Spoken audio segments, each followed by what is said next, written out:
Para tudo, criatura divina. DJ, tem música hoje, fazendo favor? Eu preciso de música hoje em plena terça-feira. Coloca uma música aí, vai, faz favor. Deixa eu ver se eu gosto. Olha. Depois, por favor, me informe, Navimãe, quem é o DJ de hoje, entendeu?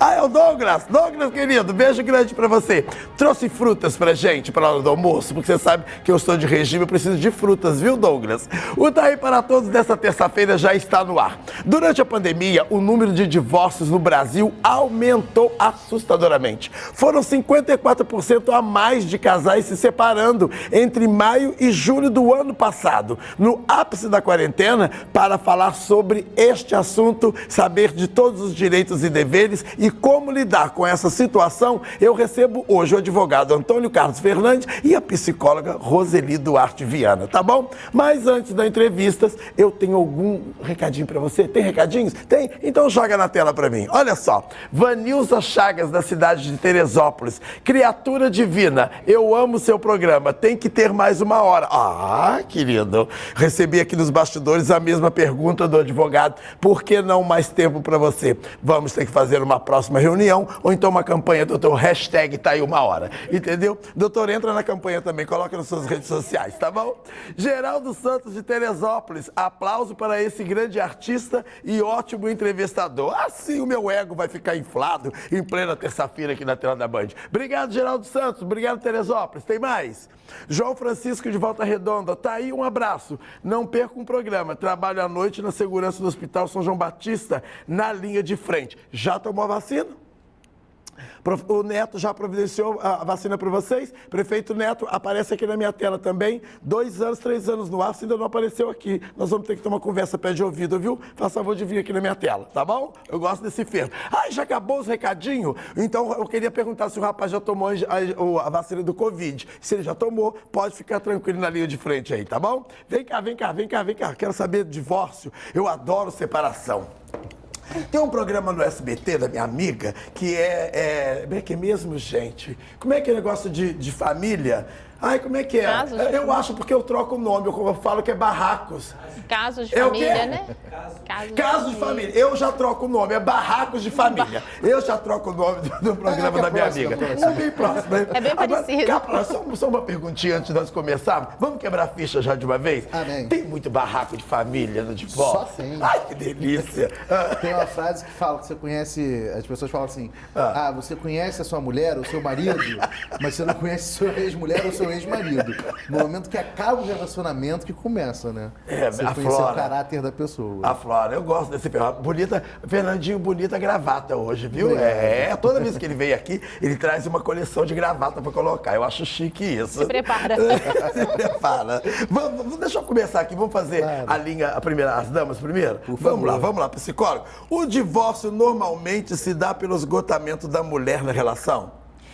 Tá aí, eu acredito que deveria ser pelo esgotamento dos dois, né? Talvez a mulher, ela tenha uma iniciativa maior que o homem, né? Normalmente a gente vê o que aparece na clínica e tudo mais, que o homem ele fica um pouco mais acomodado, talvez. Mas né? empurrando com a barriga? Empurrando com a barriga, ele não quer às vezes discutir, não quer conversar, não quer buscar às vezes até um tratamento mesmo. Nem sempre o tratamento, às vezes as pessoas falam assim, eu vou fazer uma psicoterapia, né, de casal.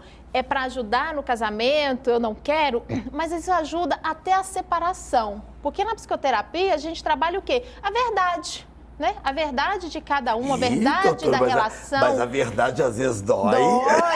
Ela dói, né?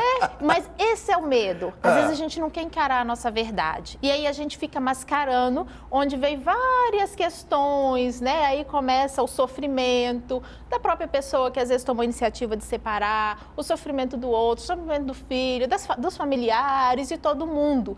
Quando a gente encara essa verdade com mais tranquilidade, o que é difícil, né?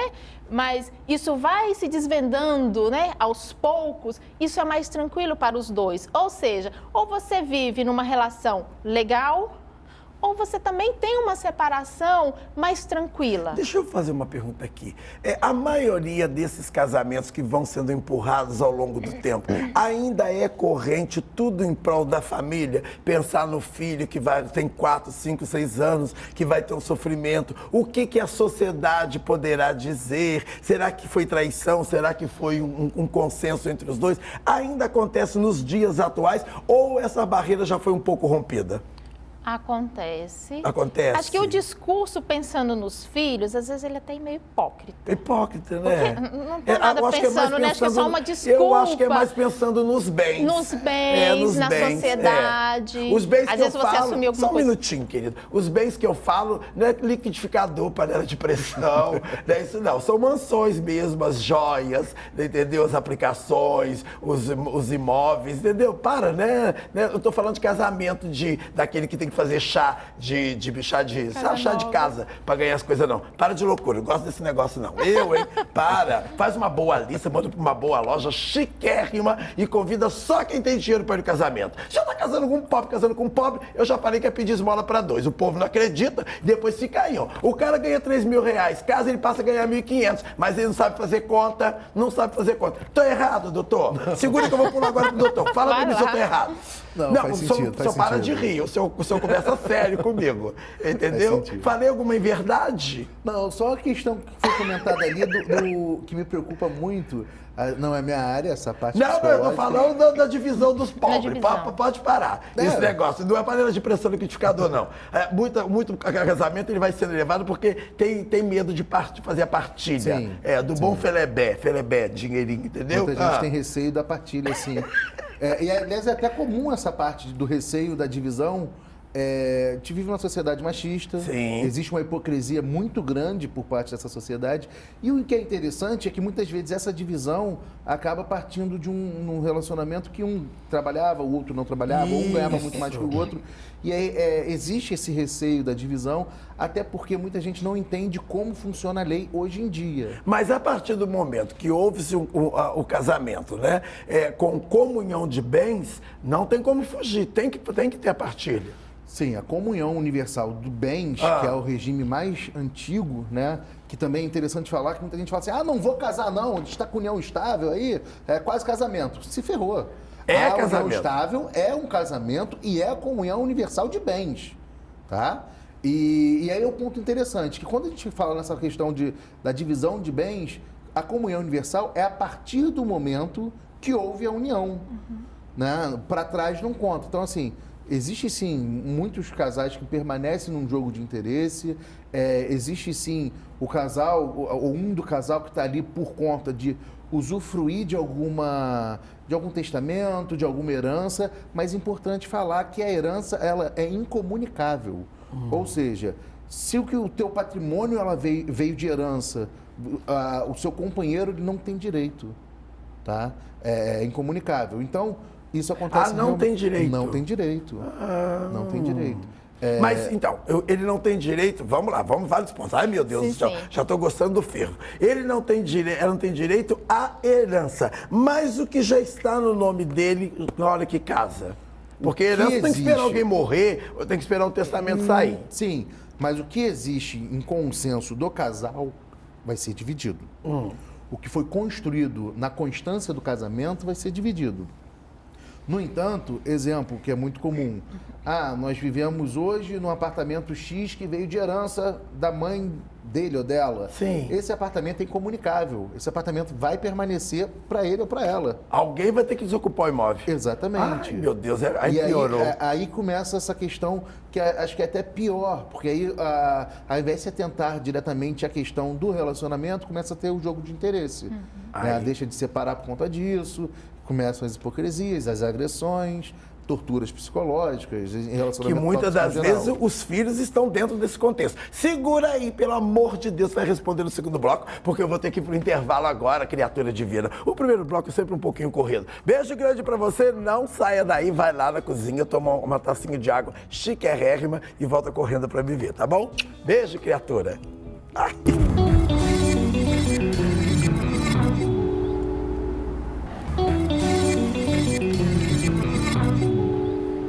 Olha, vamos nos ater agora aqui um pouquinho aqui com a doutora. Nos bastidores, enquanto nós fomos para o intervalo, o doutor comentou aqui que muito desses divórcios também teve um alto crescimento por conta da Lei Maria da Penha. Quem quer falar sobre isso? Dá para os dois falar? Posso começar? Pode começar. Pode começar. Vamos lá, começa aqui. Vamos pela lei aqui. Isso. Vamos pela lei. Depois a gente entra no psicológico. Isso mesmo. O que acontece, Thaí? A partir do momento que a pandemia se instaurou e as pessoas começaram a ter que conviver, né? Acho que primeiro conviver consigo mesmo, depois com seu par, começaram a existir muitas agressões. Nesse momento de agressão, cresceu absurdamente o número de violência contra a mulher, processos registrados nas delegacias especializadas contra a mulher, da mulher, e cresceu muito os divórcios feitos através da Lei Maria da Penha.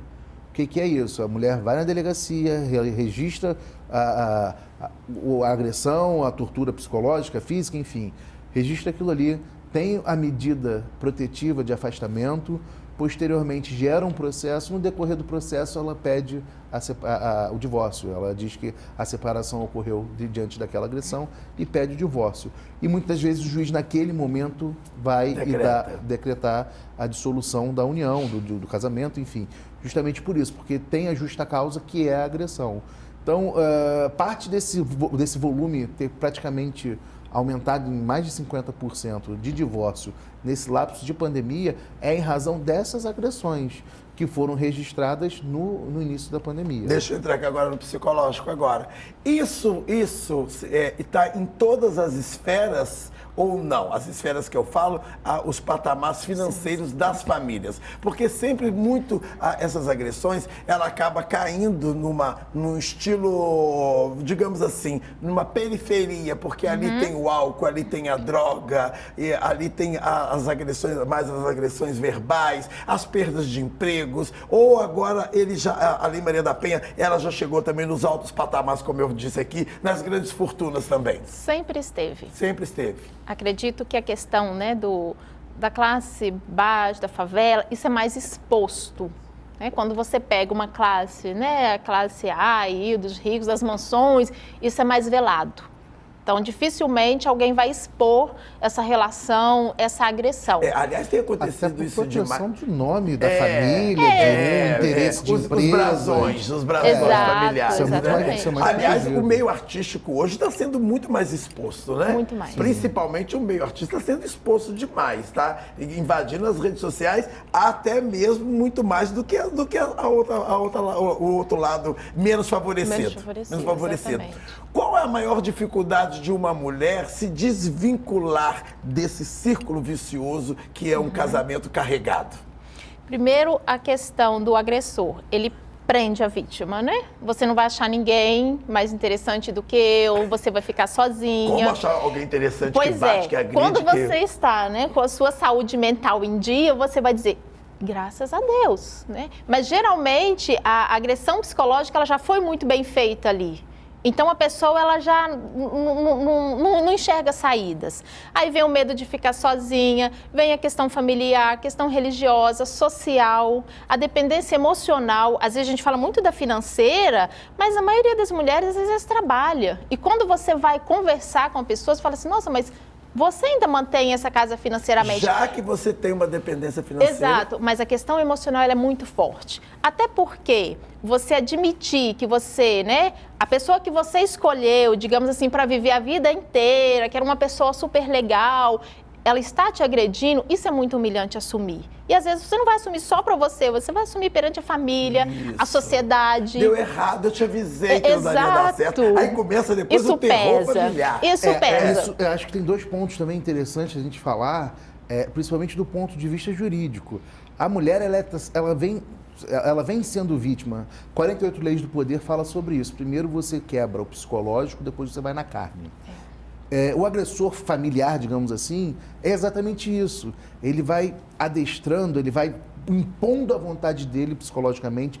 A tortura psicológica me assusta muito mais, Thaí. Por quê? Porque a tortura psicológica ela não cessa. Ela vai numa mensagem de WhatsApp, ela vai na ligação, o cara sai para trabalhar e manda mensagem, a mulher de noite vai brigar. Enfim, é o dia inteiro massacrando. Se você levar esse caso à justiça, eu vou mandar fazer isso, eu vou invadir sua casa, ou você vai se arrepender amargamente. Sempre tem esses termos, né? Sim. Esses são os mais usados e é onde que a coação sobre as mulheres, ela faz mais efeito também? Com certeza. Com certeza. Com certeza, porque sair, né, a agressão física, ela aparece, né, e a psicológica não, ela é sutil, né, eu posso estar aqui né, fazendo uma agressão e outro nem perceber, que é a questão do celular, a questão da mensagem, a questão de mandar recado. O próprio olhar. Com certeza. Um olhar de censura. Com certeza, recriminando. Aquele olhar do tipo, não gostei. Exato, Exatamente. exatamente. Aqui vai ficar tudo, mas em casa o pau vai quebrar. Exatamente. O pau vai quebrar na casa de Noca. É justamente isso. Vamos lá, Dona Ricardo. Como é definida a guarda dos filhos na real separação? A mulher ainda tem uma grande vantagem sobre isso? Então, acho que nesse ponto a gente tem que citar novamente que temos hoje uma orientação para que a guarda seja compartilhada. O entendimento da legislação hoje no Brasil é que a guarda seja compartilhada. E o que é importante falar? A guarda compartilhada, ela não é exatamente meio a meio. A guarda compartilhada significa a tomada de decisão compartilhada, entendida, consensual pelos responsáveis. Existem muitas guardas que, por ser compartilhada, a teoria é que seja metade do tempo para a mãe, metade do tempo para o pai, só que tem questão de trabalho, tem questão de rotina, às vezes a criança fica mais à vontade na casa da mãe, às vezes mais à vontade na casa do pai, então isso é consensual, mas o principal da guarda compartilhada é entender que ali não está sendo visto a vontade do pai, não está sendo vista a vontade da mãe, está sendo vista a necessidade da criança. E a necessidade da criança também, quando a gente for falar é uma tríplice, né? Geralmente a gente fala que é uma tríplice. O primeiro processo é o processo de alimentos, porque a criança tem que comer e muitas das vezes é um rito especial, um rito mais célere, porque a criança tem que comer hoje. Então ele é mais rápido. Sim. O segundo processo é propriamente da separação, dissolução, como é que vai ser, se tem bem, se não tem bem, como é que divide, vai contestar. Muitas das vezes é moroso, porque em que pese a outra parte não concorde com a separação, ou até concorde com a separação, não concorda com a divisão dos bens, então segue por outro rito. E o terceiro processo é o da guarda. Então assim, a guarda, a regra é que ela seja compartilhada.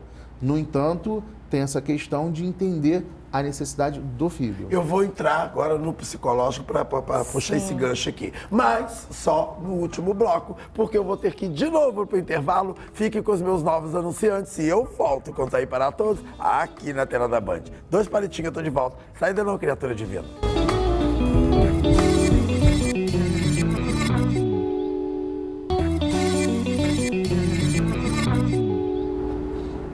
Estamos nós de volta aqui na tela da Band, criatura divina. Bom, nós fomos para o intervalo com uma explicação bem deliciosa sua aqui, doutor. Mas eu sim tenho uma dúvida. Vamos lá. As crianças, vamos falar assim, de 8 a 14 anos, já sabe muito bem o que está acontecendo dentro do lar, correto? Sim. Vamos colocar que a agressão venha mesmo da parte do pai. Então eles já sabem, eu não estou taxando que o pai é sempre o vilão da história, sim. Porque também há as péssimas mães também, isso é fato, consumado. Mas eles já sabem o perfil do porquê o casamento foi desfeito.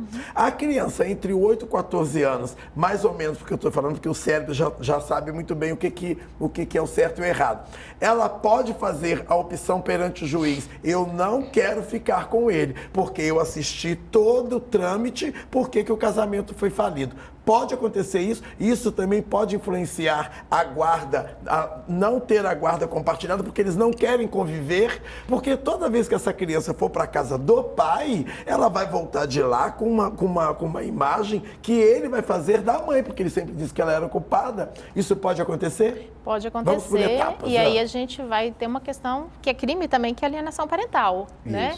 E é importante aqui a gente discutir, que a gente fala o quê? Uma maturidade, claro que isso é utópico, né?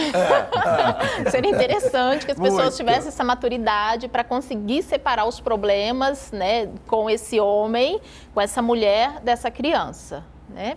Porque eu estou falando aqui de funções e de papéis. Você é marido, é esposa, mas ali eu sou mãe, eu sou pai. Então, é importante a gente trabalhar essa maturidade, porque a criança, ela percebe o que acontece. Eu não preciso avisar que o pai não vale nada, que a mãe não vale nada. Ela sabe. E deixe que ela tire as conclusões dela, entendeu? Não é eu, mãe, que vou dizer, seu pai não vale nada. Isso não é legal. Isso não é interessante. Eu destruí essa imagem. Porque ainda que não vale nada, ele não vale quanto marido. Enquanto o pai é outra situação, é outra função, é outro papel, é outra relação. Essa mulher não vale nada enquanto esposa, mas enquanto mãe é outro papel, é outra função. Se a gente tem isso claro, fica mais tranquilo os impactos dessa separação sobre a criança. Então, mas aí quando chega no barraco de família, ninguém vai conseguir separar isso, porque alguém tem que ser o culpado da história, doutora. Então, eu ser o culpado não significa que eu sou uma péssima mãe. Sim, sim. Entendeu? É um ponto... Ele ser o culpado significa ser uma coisa assim interessante de falar, Thaí, esses processos, quando chegam nesse extremo da criança não querer estar com o pai ou não aceitar ir para a mãe, isso tudo não é... O juiz, ele não é apto. O termo técnico é... O juiz não é competente para olhar para a criança e falar, vem com o papai, vai para a mamãe. O juiz não pode fazer isso, porque ele não consegue entrar na cabeça da criança para saber o que é verdade, o que é mágoa, como foi a construção dos fatos. Então, o que acontece em termos práticos? A criança, a família vai ser submetida a assistência social, psicólogo, dependendo de como for, vai ter a intervenção do Estado para que vá para um tratamento mais agressivo, até dependendo de como for. Não raros são os casos que o Estado pega a tutela da criança, entendendo que o pai e a mãe não estão aptos. Isso é muito comum em caso em que o casal tem envolvimento com droga. E aí acaba perdendo, em vários momentos, o poder sobre a criança. E aí familiares se metem, pessoas interferem na relação, mas ali o cunho, quem educa é pai e mãe. Também tem a questão da responsabilidade dos avós, mas quem educa é pai e mãe. E na ausência deles, numa briga como essa, submetendo a essa assessoria psicológica, né, de assistência social que o Estado tem, e entendendo que aquilo, tanto o pai ou quanto a mãe, coloca a criança em risco, elas podem perder a guarda. Então, assim, como eu falei desde o começo, o interesse no divórcio é somente a criança. Não é o que o pai prefere, não é o que a mãe quer. Não é um jogo de ego, é o que é bom para a criança. Já presenciou alguma decisão que presenciou ou teve uma causa na mão que o juiz não deu nem para o pai nem para a mãe, foi para a avó, foi para o tio, ou foi para um abrigo? Já, porque os dois estavam totalmente abalados, né, do relacionamento. Na verdade, esse caso concreto aconteceu tem uns 6 anos. O pai era militar, tinha acabado de ser transferido do Rio de Janeiro. E a mãe, ela era nova, na verdade a mãe era menor de idade e estava em coisa de colégio, ela parecia uma irmã mais velha da criança. Que isso? Ela não tinha noção da questão maternal. E aí, identificado isso, era uma criança de pouco mais de 1 ano que morava na casa dos avós, né? O relacionamento se deu, o casal morando na casa dos avós, na parte de trás, eles construíram uma casa, né? Um puxadinho, enfim, meia água, cada um chama de um termo. E aí a justiça entendeu que o melhor seria a guarda para os avós. Então a responsabilidade é dos avós. E esses avós eram da avó, na verdade. Da menina. Mãe da mãe. Mãe da mãe. Avó materna. Então ela ficou com 3 filhos, praticamente, ou com mais, porque já que a menina era menor e já tão irresponsável, né, para essa vida, ela acabou de criar filho e mais o neto agora. Isso é mais comum, Thaí, na questão financeira, na questão do provisionamento de pensão alimentícia, né? Muitas vezes o pai, e aí eu falo pai porque assim, eu sou pai e isso me sensibiliza, né, bastante. Muitas das vezes o pai fala, eu tiro o carro do meu nome, não tenho carteira assinada, não vai descobrir quanto eu ganho. E aí a mulher entra com a pensão numa realidade financeira que o filho tinha um custo X, e aí o cara alega que ele ganha um salário mínimo. Nós estamos falando aqui, obviamente, de divórcio, mas acaba espirrando dentro do seio familiar. Os filhos são os mais prejudicados? Com certeza. Porque ainda, né, a gente até É, conversava de um pouco tudo antes. isso que nós estamos falando aqui, Sim, ainda que a pessoa que peça o divórcio, ela não está totalmente consciente daquilo que ela quer, a criança, ainda assim ela está fazendo uma escolha. A criança, ela não faz uma escolha para a separação dos pais, a não ser que exista muita agressão, né? Tem criança que pede, pelo amor de Deus, separa que eu não suporto mais. Sim. Isso são pequenos casos, né? E as crianças sofrem mais, porque ela não faz uma escolha dos pais separarem, né? Começa uma briga, usa a criança como moeda de troca, isso não é legal, né? Começa a destruir a imagem do pai, da mãe. desanda mais rápido. Desanda muito mais rápido. E os impactos são Tá enormes, né? certo, tá certo. Olha só, sabe que o nosso tempo é curto. E pai e mãe, na cabeça de toda criança, papai e mamãe tem que estar junto. Tá certo. São dois é braços, né? verdade. Papai e mamãe. Então, a Obrigado separação é pela presença. importante. Obrigado pela presença. Obrigado pela presença. Ah, se eu tivesse mais tempo, eu ficaria aqui no Barraco de Família. Beijo, beijo, beijo. Amanhã eu tô de volta na tela da Band. Fui, criatura divina.